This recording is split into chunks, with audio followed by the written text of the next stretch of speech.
ఏమండి, అవధానంలో ఎక్కువ మంది మగవాళ్లే ఉన్నారు, ఎక్కడ ఆడవాళ్ళు కనపడరేమిటండి?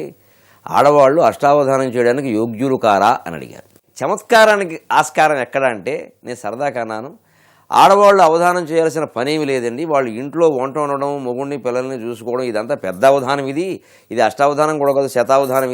అది చేస్తున్నారు కాబట్టి వాళ్ళు మళ్ళీ వేదికెక్కి ప్రత్యేకంగా చేయాల్సిన పనేమి లేదన్నారు.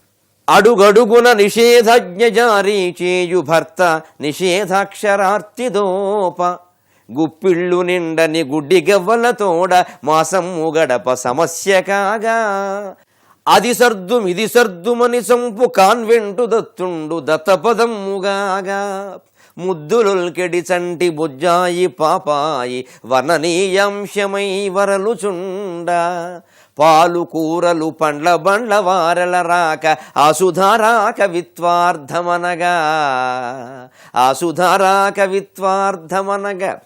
అత్తయ్య వేసెడి అక్షింతల వియన్ని పాత పురాణంపు పఠనమనగా, పోనీని రానీని ఫోను మ్రోతల రోత గంటికా గణనంబు కరణిదోప, పొరుగింటి పుల్లమ్మ పోసుకోలు కబుర్లు అధిక ప్రసంగమై అలరుచుండ, దినము దినమిట్లు వనితలు తిప్పలుబడి పూటపూటకు అవధాన పూర్ణ సిద్ధి తనరుచుండంగా, పురుషావధానులేల పరసహస్రావధానులు ఈ పొడతులెల్లా.